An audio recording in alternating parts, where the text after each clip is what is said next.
If you ever hear high protein will make you healthy, that is automatically incorrect information because that's not actually how reality works. That information has been paid for because high protein means that people go to the store to buy eggs, dairy, and meat, which, by the way, are massive industries.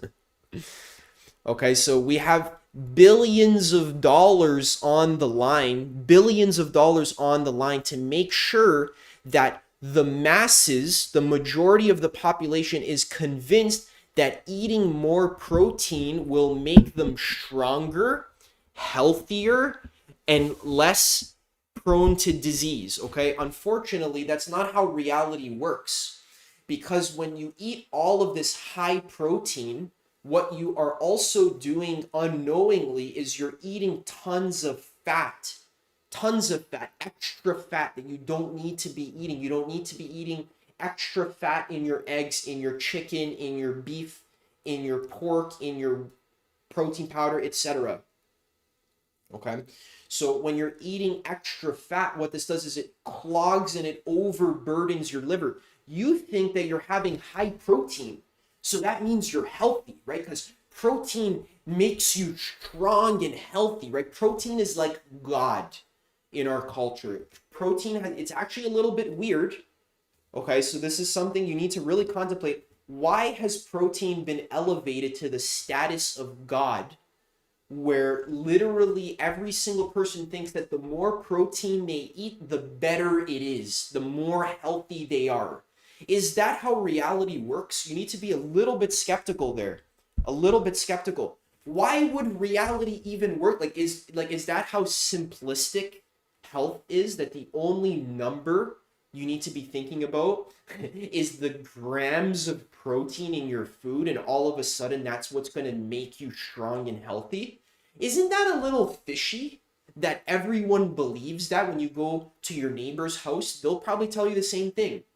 Your cousins and your friends and family, they're just all 100% convinced that protein is like the only thing you need to think about when it comes to becoming more healthy. Isn't that a little weird? Just think about that for a second. So what I'm trying to tell you is that there's actually massive industry incentive.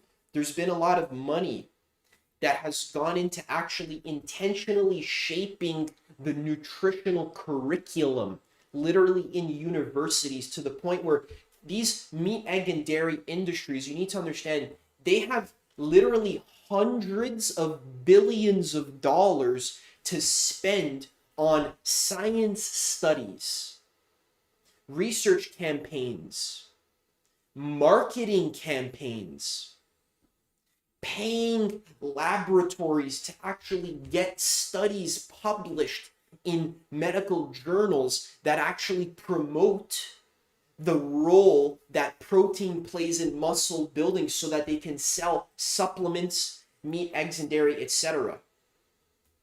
Okay, so this protein thing, it goes way back, way back, actually to the 1930s. Back in the 1930s, we were in what's called the Great Depression, okay? Our economy was doing horribly, okay? In order to jumpstart the economy, to get people to start buying more food, specifically the main industries were meat, dairy, and eggs, which is what the government actually partnered with these industries to promote the health benefits of meat, dairy, and eggs to the masses so that people would actually go out to buy more of these foods. They would say things like, eating eggs fights disease. More protein makes you strong. Because again, back in the Great Depression in the 1930s, people were literally weak and sickly because they couldn't afford food. So they were like skinny.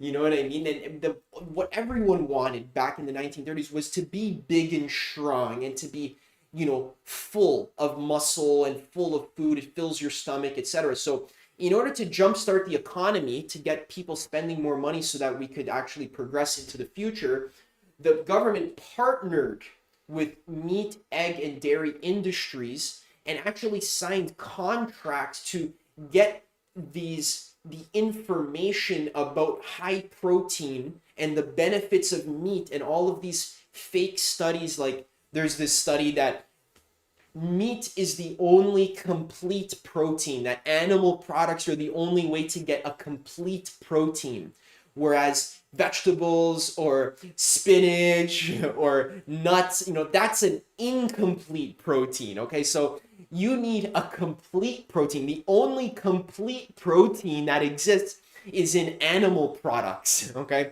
this is actually something you can Google right now. You can read this on a Healthline journal or a Mayo Clinic, or like these like medical, they're just supported by science, right? A science-based medical journal you can actually find online. They'll literally tell you that the only way to get a complete protein is by eating animal products. And if you eat vegetables or nuts or peas or whatever it is to get your protein, that's an incomplete protein. Okay? So, first of all, that's not how reality works. That is clearly bought science. That's not real. Okay? There are human beings on planet Earth who have been vegetarian or vegan their entire lives. Okay? And they're 100 years old and they're doing fine. They're not missing protein. Okay? Our ancestors, okay, back when we had fucking tails, okay, if you need to understand anthropology and evolutionary biology, human beings were monkeys, right? A long time ago. We were firstly evolved to eat fruits and vegetables and leafy greens and roots of plants and stuff first. Okay, that was the first thing we were eating, fruits and vegetables. Afterwards, we later evolved to be able to eat meat and eggs, and even later to be able to drink dairy. And most humans still aren't really able to drink dairy because you're not really designed to be eating those foods.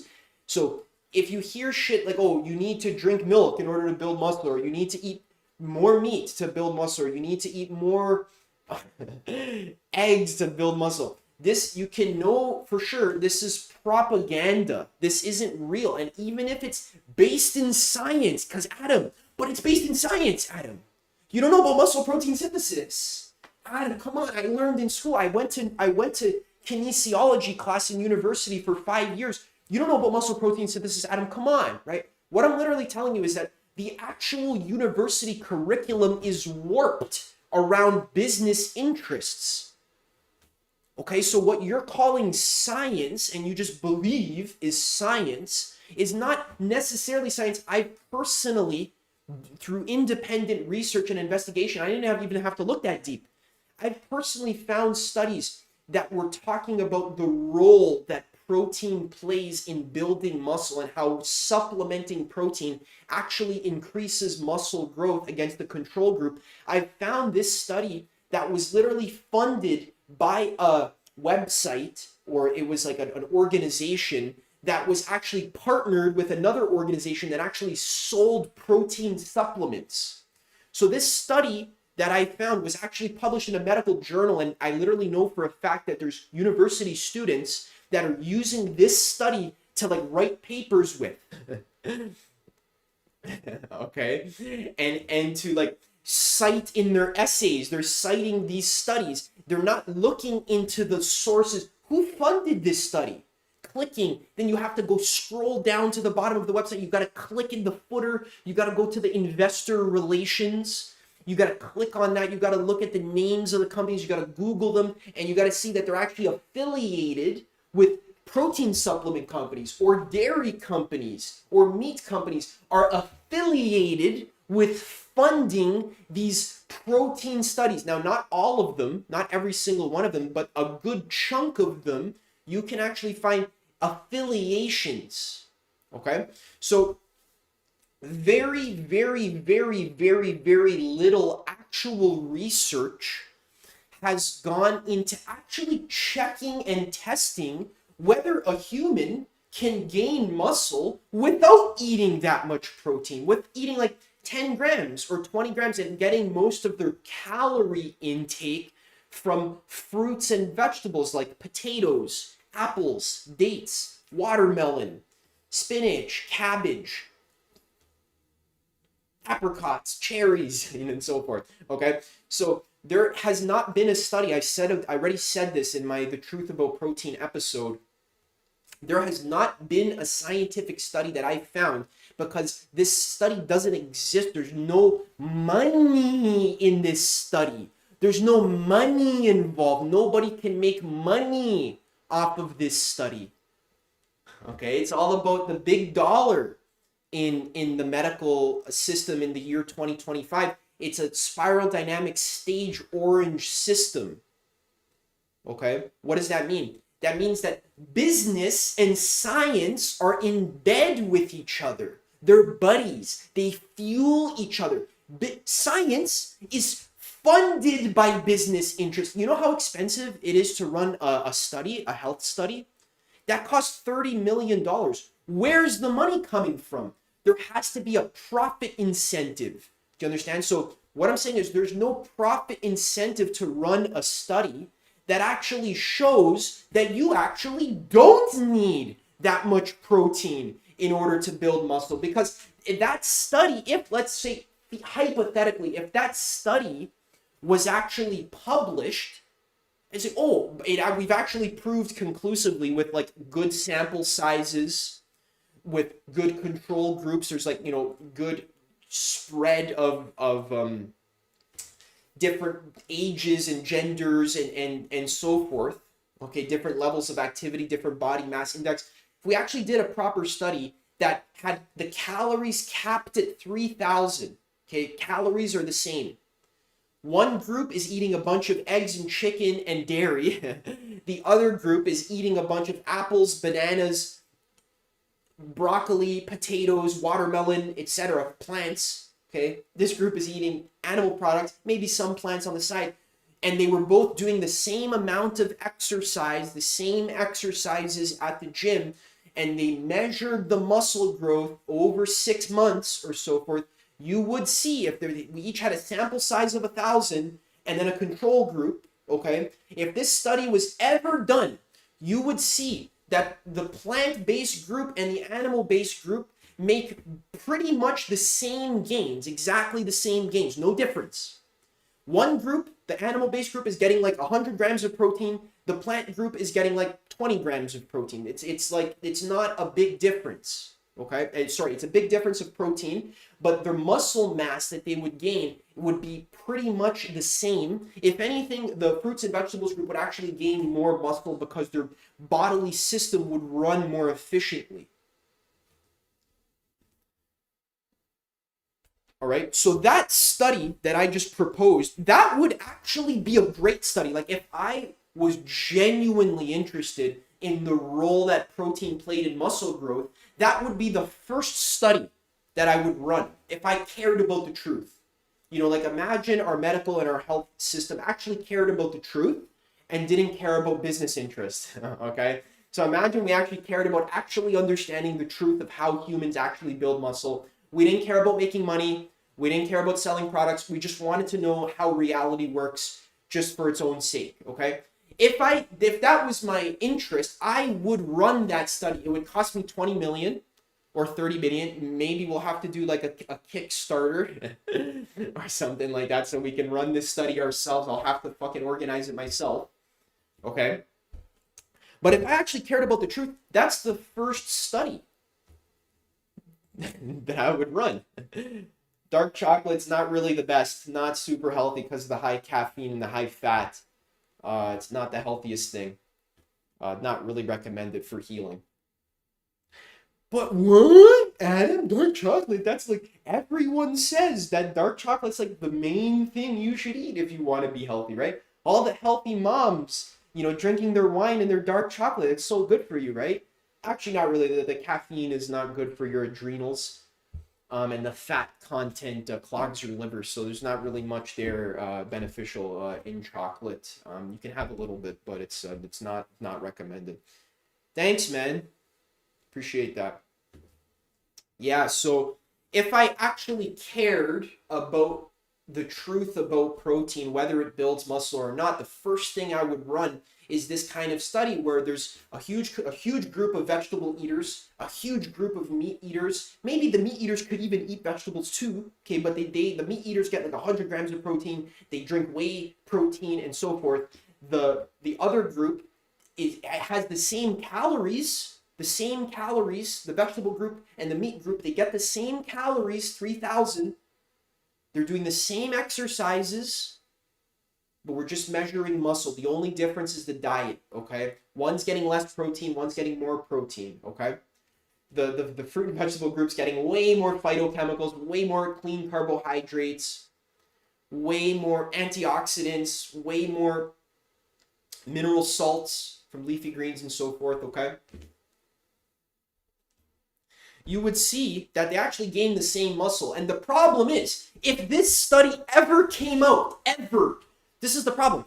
If this study that I just suggested, if that ever came out, that it was actually like a good quality study, that like actually basically showed that the vegetable eaters and the meat eaters made the same fucking gains. The vegetable eaters were having 10 grams of protein a day. The meat eaters were having 120 grams of protein a day, and they're making the same fucking gains,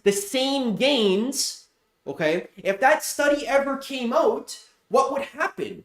What would happen if that study came out and was publicized?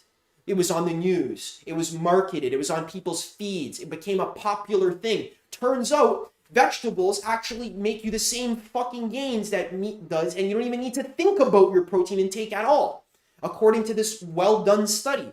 If that study ever came out, it's never been done, okay? The reason why it's never been done is because if that study was ever done, there would be massive losses for the pockets of meat, egg, and dairy industries. You got to understand that one of the main forces that drives the entire fucking economy in the health space is people literally going to the store to buy more meat, dairy, and eggs because they think it's going to make them big and strong and healthy.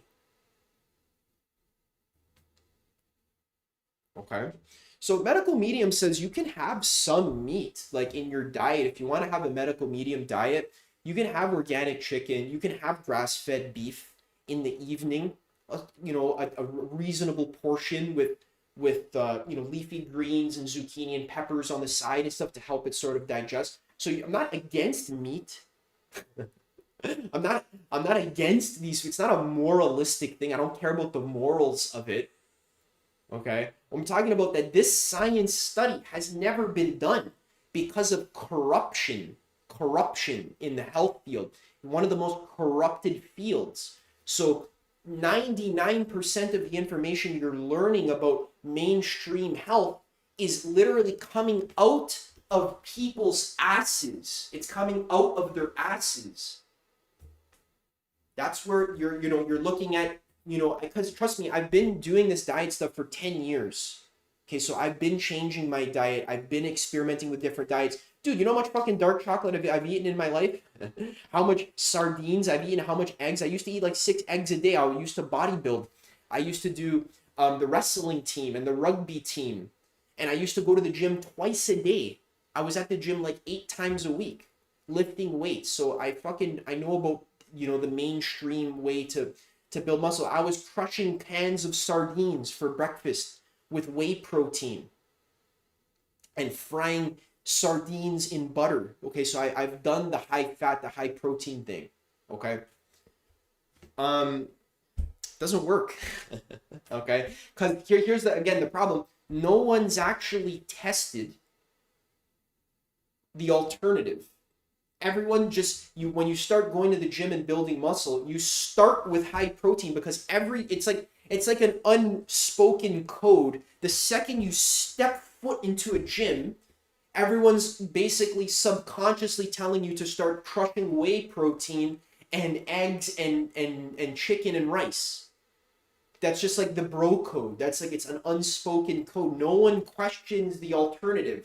Turns out the alternative is way healthier and it contributes to better muscle gaining. All right. So we might change subjects. Okay. So I slayed that one. Good job, Adam. Thank you. Good job. We'll change subjects, okay? Maybe I'll sit down again. Who knows? Chairs here. There we go.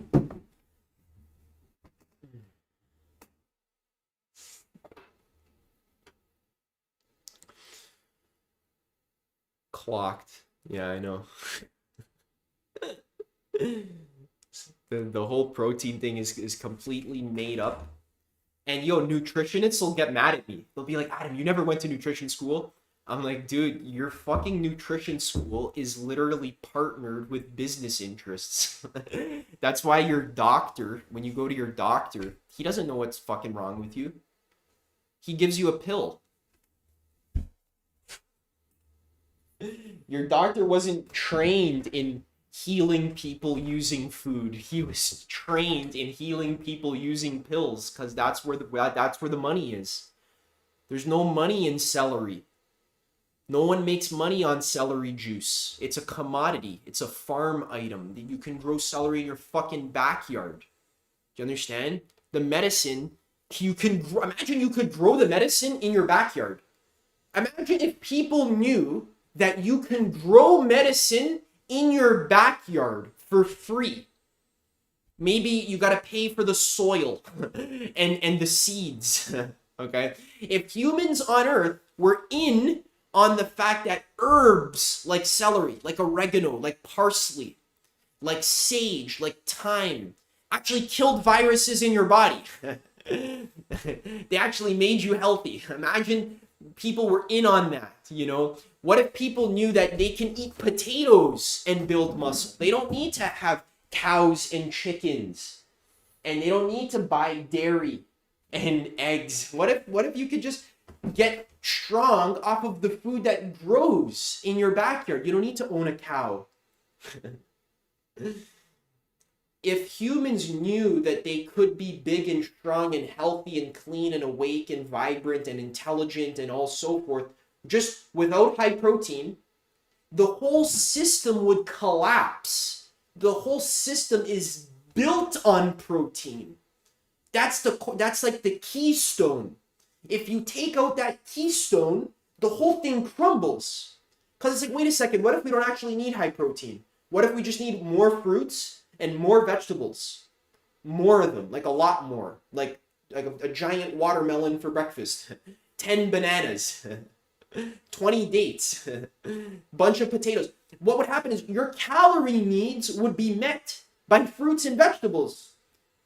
So there's belief systems that are implanted in the space, the health space, where you're specifically supposed to be afraid of sugar, which comes from fruit, and you're supposed to be into protein, and which comes from animals, or you're supposed to be into protein and scared of sugar.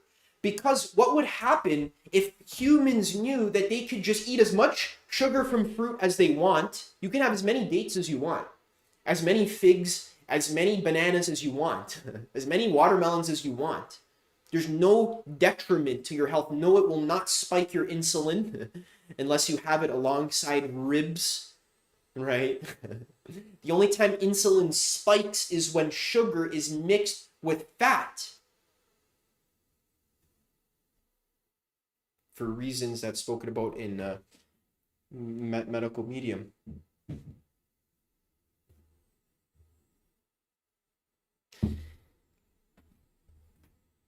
If humans knew that you can meet your calorie intake and build muscle and be strong and be healthy and be smart just by eating a lot of fruit and a lot of vegetables, a lot of leafy greens, the whole economy around meat and eggs and dairy would implode. The sales would tank. People would be growing food in their fucking backyard and being healthy. That's what's supposed to be happening. But instead, we're on the fucking wheel of I need more meat every day, 5 times a day. I need more chicken. More eggs, because I can't be strong without eggs, Adam. Eggs make me strong. No one actually stopped to question, is that how reality works? If you show them one science study, most people, if you show them one science study, that's all they need to just believe whatever the fuck is being said. One study. No one's asking, is that a good study? Is it a conclusive study?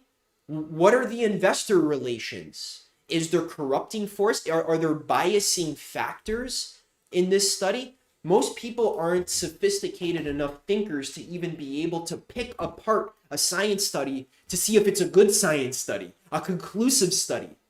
Especially if you're in school, you need to understand, if you're in school and you're studying to be a nutritionist, you are actually not allowed to question the integrity of the studies, because then you might fail your test. You fail your exam. If you're overly questioning the textbooks. Hey, prof, what it says in the textbook here is completely incorrect according to medical medium information. That doesn't fly in a fucking university. So it's actually an indoctrination camp. You have to memorize the textbook. The textbook has to be true to you, because otherwise you would fail your exam if you don't believe in the textbook. You would your whole survival agenda. You wouldn't make money. Your family would be disappointed in you and shit. You gotta understand, you literally paid 20 grand to learn this information. You're gonna fucking hope this information is true. You're not gonna question, hey prof, the info in this textbook about protein synthesis, it seems a little bit fishy. Can you show me some studies that shows that this protein, can we actually all together as a class go into this protein synthesis thing and actually break it apart and see where it came from and test it? Maybe we can run an experiment together to actually break this whole thing apart. Your prof's gonna be like, hey Adam, sit the fuck down and shut the fuck up. I'm trying to teach my lesson here. And, if you don't like what we're learning, then you can just fail your class or you can drop out or whatever, okay? Because it's university, you learn what we teach you. Okay, we don't, none of this autonomous thinking, okay? So people, nutritionists, they're just like, oh, nutritionists, they're supposed to be authorities, right? No, they literally just memorized what they were forced to learn because they had no choice. They were literally backed into a corner. And they say, oh, it was the science. The science told me. Hands in the air, the science.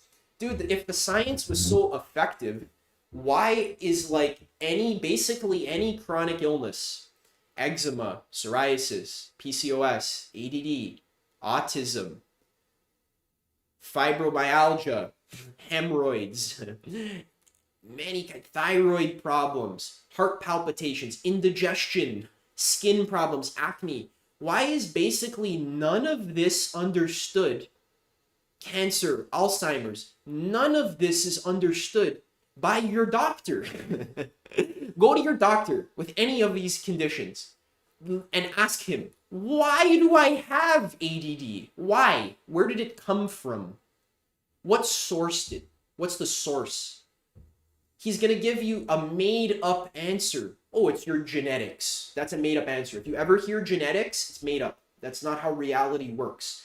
Genes express based on environmental factors. They're not set in stone. Your gene expression changes based on how many heavy metals you have in your body, what kind of viruses you have in your body, the environment that you're in. Gene expression changes based on environment.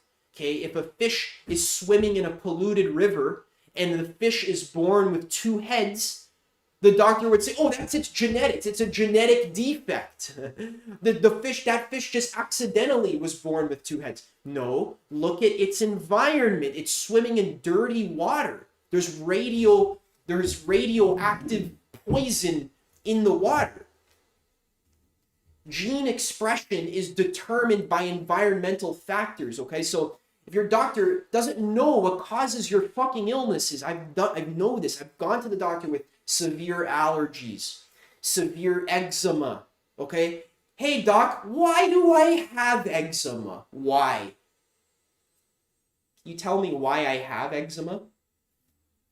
Because it's kind of horrible, and I would hope you would know why. you'd get an answer along the lines like, well, you know, the research isn't conclusive, but like, here's this cream and that'll be $90 a month for the rest of your life.